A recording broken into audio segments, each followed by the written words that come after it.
ശരിക്കും ഈ ഷൂട്ട് ചെയ്യുമ്പോൾ തന്നെ ഇത് എങ്ങനെ മാർക്കറ്റ് ചെയ്യണം എന്നുള്ളതും രാജുവേട്ടൻ്റെ ഒരു ഐഡിയ ആയിരുന്നു ശരിക്കും.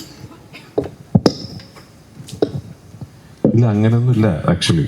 അത് ലാലേട്ടൻ കുറച്ച് കഴിഞ്ഞ ഒരാഴ്ച ഇച്ചിരി ഫോമിലാണ് ആളോ, അതുകൊണ്ടാണ് അത്.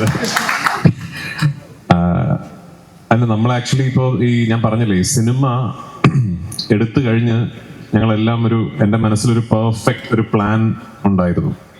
അപ്പൊ ആ പ്ലാൻ ഞങ്ങൾക്ക് കൃത്യം ഒരു ഡേറ്റിന് എന്ത് സംഭവിക്കണം. ഇപ്പൊ ഞങ്ങളുടെ ഒരു ക്യാരക്ടർ ഇൻട്രോ ക്യാമ്പയിൻ ഒക്കെ ഉണ്ടായിരുന്നു. ഫെബ്രുവരി 26 ക്യാരക്ടർ ഇൻട്രോ ക്യാമ്പയിൻ കഴിഞ്ഞത്. അപ്പൊ അന്ന് ഫെബ്രുവരി 26 കഴിഞ്ഞാൽ 27 എന്ത് സംഭവിക്കണം, 28 എന്ത്, അങ്ങനെ കൃത്യം ഒരു പ്ലാൻ ഞങ്ങൾക്കുണ്ടായിരുന്നു. ആ പ്ലാനിന് വേണ്ട എല്ലാ ക്രിയേറ്റീവ്സും കാര്യങ്ങളും എല്ലാം റെഡിയാക്കി അങ്ങനെ ഞാൻ അങ്ങനെ സിനിമയെ സമീപിക്കുന്ന, അങ്ങനെ സിനിമ ചെയ്യുന്ന ഒരാളാണ്.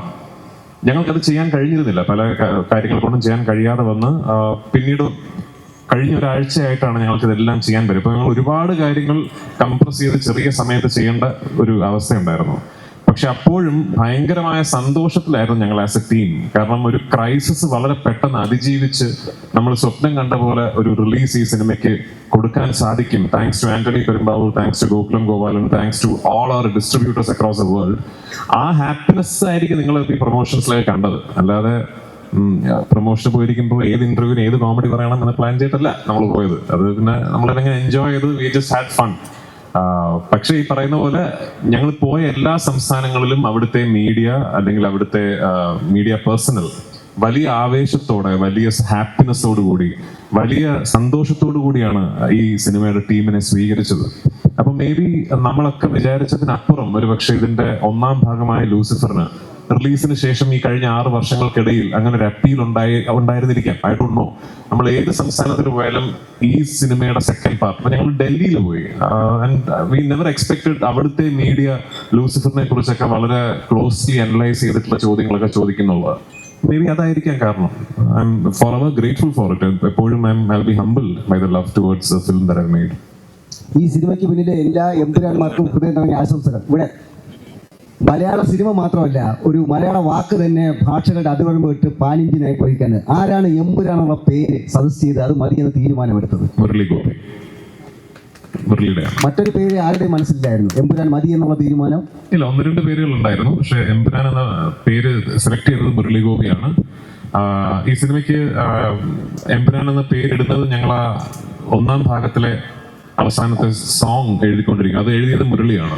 ആ സോങ് എഴുതി തുടങ്ങുന്നതിന് തൊട്ട് മുമ്പാണ് ഇതാണ് അടുത്ത സിനിമയുടെ പേര് എന്ന് മനസ്സിൽ ഉദിച്ചത്. മുരളിയുടെ പേരാണ്. എമ്പുരാൻ ട്രെയിലർ കണ്ട സാഹചര്യത്തില് മലയാള പ്രേക്ഷകർക്ക് എല്ലാവർക്കും രോമാഞ്ചം അന്നു പോലും തുടങ്ങിയാണ്. പിന്നീട് ഓരോ ദിവസവും കഴിയാൻ തോറും ഇങ്ങനെ വന്നോണ്ടേയിരിക്കുമായിരുന്നു. അതിങ്ങനെ പല സിറ്റികളിൽ ഇങ്ങനെ തരംഗം നമ്മുടെ ടീം നെഞ്ചിലേറ്റുന്നത് ഒരു ഇന്ത്യൻ പ്രേക്ഷകരാണെന്ന് അറിഞ്ഞപ്പം അത് ഭയങ്കര വലിയ സന്തോഷമുണ്ട്. നമുക്കൊണ്ടൊരു KGF, നമുക്കൊണ്ടൊരു ബാഹുബലി എന്നൊരു ഫീൽ ഉണ്ടല്ലോ.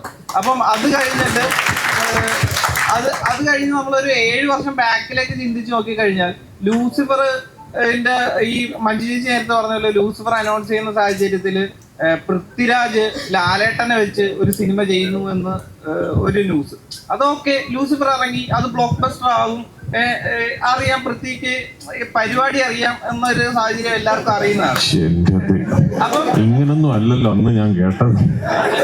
അപ്പം അത് കഴിഞ്ഞ് അത് കഴിഞ്ഞത് ഫ്രാഞ്ചൈസിയാണ്. ഇപ്പൊ നേരത്തെ ലാലേട്ടൻ പറഞ്ഞ പോലെ ഇതൊക്കെ ഒരു ന്യൂകമർ ഡയറക്ടർ എന്ത് ധൈര്യത്തിലാണ് ഈ ഒരു ന്യൂകമർ ഡയറക്ടർ ഇത്രയും 3 സിനിമകളുമായിട്ട് വലിയൊരു സ്വപ്നമായിട്ട് ഇറങ്ങിയത്, അത് മലയാളം എന്നൊരു ഇൻഡസ്ട്രിയിൽ നിന്നിട്ട്. ആ ന്യൂകമർ ഡയറക്ടർ 100-ലധികം സിനിമയിൽ അഭിനയിച്ചതിന് ശേഷമാണ് ഒരു സിനിമ സംവിധാനം ചെയ്യാൻ തീരുമാനിച്ചത്. അല്ല, ഞാൻ സിനിമ സംവിധാനം ചെയ്യുന്ന കാര്യത്തിൽ മാത്രമല്ല, ഞാൻ ഒരു പബ്ലിക് സ്ഫിയറിലേക്ക് വന്ന സമയം മുതൽ, എനിക്കൊരു 18 വയസ്സുള്ളപ്പോഴാണല്ലോ ഞാൻ നടനാവുന്നത്. അന്ന് മുതൽ ഞാൻ ചെയ്യുന്ന പല കാര്യങ്ങൾക്കും നിങ്ങളൊക്കെ എന്ത് ധൈര്യത്തിലാണ് എന്നാണ് ചോദിച്ചോണ്ടിരുന്നത് ആക്ച്വലി. അപ്പൊ അതിങ്ങനെ ഒരു വഴി കൂടെ പോകുന്നു, അത്രേ ഉള്ളൂ. രാജേട്ടാ, വൈറൽ വീഡിയോയെ പറ്റി സംസാരിക്കുമ്പോൾ ഇപ്പോഴും ഒരു ചിരിയോട് കൂടി പറയുന്നു, ഞാൻ ഇതുവരെ സക്സസിൽ എത്തിയിട്ടില്ല, ഞാൻ കണ്ട ഡ്രീമിലേക്ക് എത്തിയിട്ടില്ല എന്ന് പറയുന്നു. പക്ഷെ ഞങ്ങളെ പോലുള്ള ആൾക്കാർ നോക്കുമ്പോൾ നിങ്ങൾ ഡ്രീമിലാണ് നിൽക്കുന്നത്. അപ്പം ഇതുവരെ എത്തിയിട്ടുള്ള ഈ സക്സസ് മന്ത്രം എന്തായിരിക്കും ഞങ്ങളുമായിട്ട് ഷെയർ ചെയ്യണമെങ്കിൽ? അങ്ങനെ ഒരു മന്ത്രമൊന്നുമില്ല. എനിക്ക് ഭയങ്കരമായിട്ട് ലൈഫിൽ ഒരുപാട് വലിയ ആഗ്രഹങ്ങളുള്ള ആളാണ് ഞാൻ. ഭയങ്കര വലിയ സ്വപ്നങ്ങൾ കാണുന്ന ഒരാളാണ്. അപ്പൊ ഞാൻ ആ ആഗ്രഹങ്ങൾക്കും സ്വപ്നങ്ങൾക്കും വേണ്ടി ഞാൻ ഭയങ്കരമായിട്ട് ജോലി ചെയ്യുന്ന ഒരാളാണ്. അത് പറയുമ്പോഴും ഭാഗ്യം എന്നൊരു വലിയ ഘടകം അവിടെ ഉണ്ട്. അത് ഞാൻ ഒരിക്കലും നിഷേധിക്കില്ല. അങ്ങനെ ജോലി ചെയ്യാൻ ഒരു മനസ്സുണ്ട് എന്നുള്ളത് കൊണ്ട് മാത്രം എല്ലാവർക്കും ഈ ഒരു അവസരവും ഈ ഒരു അവസ്ഥയും ഉണ്ടായിക്കൊള്ളണം എന്നില്ല. അങ്ങനൊരു ആഗ്രഹത്തിന്റെ പുറത്ത് ഞാൻ എൻ്റെ ഡ്രീംസിനെ പെർസ്യൂ ചെയ്യുമ്പോൾ ശ്രീ ആന്റണി പെരുമ്പാവൂരിനെ പോലെയും ശ്രീ മോഹൻലാലിനെ പോലെയും ഒക്കെ ഇത്രയും ക്ലൗട്ടും ഇൻഫ്ലുവൻസും ഉള്ള ആൾക്കാർ എൻ്റെ സ്വപ്നങ്ങളിൽ എന്നെ വിശ്വസിച്ചു എന്ന് പറയുന്നിടത്താണ് എൻ്റെ വിജയം സംഭവിക്കുന്നത്. ആ ഭാഗ്യം വലിയ സ്വപ്നങ്ങൾ കാണുന്ന എല്ലാവർക്കും ഉണ്ടാകട്ടെ എന്ന് മാത്രമേ ഞാൻ ആശംസിക്കുന്നുള്ളൂ. അതാ ഞാൻ നേരത്തെ പറഞ്ഞ എല്ലാവർക്കും ഒരു ആന്റണി പെരുമ്പാവൂറും ഒരു മോഹൻലാലും ഒക്കെ ഉണ്ടാകട്ടെ എന്ന് ഞാൻ പറയുന്നത്. കാരണം you need people around you to believe in your dreams. And most importantly ഞാൻ എപ്പോഴും പറയാൻ മറന്നു പോകുന്നൊരു കാര്യമുണ്ട്. എൻ്റെ വീട്ടില് ഭാര്യയും മോളും ഉണ്ട്. മറ്റാരേക്കാളും എൻ്റെ സ്വപ്നങ്ങളിലും എന്നിലും ബിലീവ് ചെയ്യുന്നത് എൻ്റെ വൈഫും എൻ്റെ മോളുമാണ്. എൻ്റെ അമ്മ എന്നെ വളർത്തിയത് ബിലീവ് ഇൻ യുവർ ഡ്രീംസ് എന്ന് പറഞ്ഞാണ്. എൻ്റെ അച്ഛൻ എനിക്ക് പഠിപ്പിച്ചു തന്നത് സ്വപ്നങ്ങൾക്ക് അതിരില്ല എന്നുള്ളതാണ്. അപ്പോൾ അത് may be I M blessed with great childhood. I M blessed with a very happy home. എന്നെ മനസ്സിലാക്കുന്ന ഒരു ഭാര്യയും ഒരു അച്ഛൻ്റെ സ്വപ്നങ്ങളിൽ കൂടെ നിൽക്കണമെന്ന് വിശ്വസിക്കുന്ന ഒരു മോളും ആ സ്വപ്നങ്ങളിൽ പങ്കുചേരണമെന്ന് വിശ്വസിക്കുന്ന സുഹൃത്തുക്കളും കൊളീഗ്സും ഒക്കെ ഉള്ള ഒരു മഹാഭാഗ്യവാനാണ് ഞാൻ. ആ ഭാഗ്യം എല്ലാവർക്കും ഉണ്ടാകട്ടെ എന്ന് ആശംസിക്കുന്നു. ഒരു സംശയം, അതായത് ഈ ലൂസിഫർ റിലീസായ സമയത്ത് അതേപോലെ തന്നെ ഹിറ്റായ ഒരു പദം വരുന്നു, ഇലുമിനാറ്റി എന്ന് പറയുന്നത്. പദം അപ്പോ ഈ ഇലുമിനാറ്റി അതിനൊക്കെ മുമ്പേ വളരെ ഹിറ്റാണ് ആക്ച്വലി. പക്ഷേ ലൂസിഫറിലാണ് ഇതിലൂടെ ഹിറ്റ് ആകുന്നത്. പക്ഷെ പ്രത്യക്ഷമായിട്ട് അതിലൊന്നും പറയുന്നുമില്ല, പരോക്ഷമായിട്ട് പലതും കാണിക്കുന്നുണ്ട്. റോസ്റ്റൽ ഫാമിലിയും ഒപ്പം തന്നെ ആ നമ്പറും എല്ലാം. ഈ എംപുരാനില് അങ്ങനെ ഉണ്ടാവുമോ? പ്രത്യക്ഷമായിട്ട് പറഞ്ഞാൽ പിന്നെ അത് എങ്ങനെ ഇലുമിനാറ്റി ആകും? നിങ്ങൾ ഇലുമിനാറ്റിക്കാരെ കുറിച്ച് കുറച്ചുകൂടെ മനസ്സിലാക്കിയിട്ട് സംസാരിക്കും.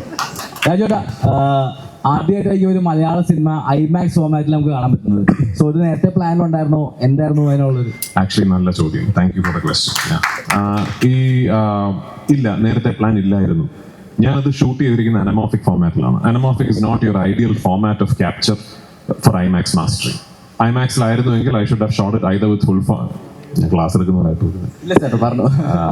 ഓക്കെ, നിങ്ങൾ റിപ്പോർട്ട് ചെയ്യുമ്പോൾ വായിക്കുന്നവർക്ക് സിനിമ അതിന് താല്പര്യമുള്ളവർക്ക് മനസ്സിലാവും. പക്ഷേ either shot with full format lenses അല്ലെങ്കിൽ ഇപ്പോൾ അലക്സയുടെ 65 എന്ന് പറയുന്ന ഒരു പുതിയ ഐമാക്സ് ഓപ്റ്റിമൈസ്ഡ് ക്യാപ്ചറിംഗ് മെക്കാനിസം ഉണ്ട്. അതിലായിരുന്നു ഞാൻ ഷൂട്ട് ചെയ്യേണ്ടിയിരുന്നത്. ഞാൻ അതല്ല ഷൂട്ട് ചെയ്തത്, ഞാൻ അനമോഫിക്സിലാണ് ഷൂട്ട് ചെയ്തത്. നമ്മുടെ ടീസർ റിലീസായ ദിവസം ജനുവരി 26 ടീസർ റിലീസായത്. ജനുവരി 27 മറ്റോ US ക്രിസ്റ്റഫർ ടിൽമൻ എന്ന് പറയുന്ന ഐമാക്സിന്റെ ഹെഡ് എന്റെ നമ്പർ കണ്ടുപിടിച്ച് എന്നെ ഇങ്ങോട്ട് വിളിക്കുകയായിരുന്നു. അദ്ദേഹമാണ്. അതെ, താങ്ക്സ് ടു, അതുകൊണ്ട് ഞാൻ പറഞ്ഞ താങ്ക്സ് പറയേണ്ടതായിട്ടുണ്ട്. അപ്പോൾ ക്രിസ്റ്റഫർ ടിൽമൻ, ക്രിസ് ആണ് എന്നെ ഇങ്ങോട്ട് വിളിച്ച് we just saw your film's footage and we truly believe that this needs to be showcased on IMAX across the world എന്ന് ഇങ്ങോട്ട് പറയുകയും ക്രിസിന്റെ താല്പര്യപ്രകാരമാണ് ഈ സിനിമ നമ്മൾ ഐമാക്സിലേക്ക് മാസ്റ്റർ ചെയ്ത് ഐമാക്സിൽ കാണിക്കുന്നത്. ഹാവിങ് സെഡ് ദാറ്റ്, ഞാൻ ഐമാക്സ് മാസ്റ്ററിന്റെ കുറെ ഫുട്ടേജ് കണ്ടു. The visual quality is mind blowing. അവർ ബ്യൂട്ടിഫുള്ളി മാസ്റ്റർ ചെയ്തിട്ടുണ്ട് സിനിമ. Is it optimized for IMAX screens and IMAX projection? I should be honest, അല്ല. ഇനിയിപ്പോൾ ക്രിസുമായിട്ടൊരു ബന്ധമൊക്കെ ആയ സ്ഥിതിക്ക് എൻ്റെ വട്ടിന് ചിലപ്പോൾ ഇനി അടുത്ത പടമൊക്കെ നമ്മൾ നോക്കാം.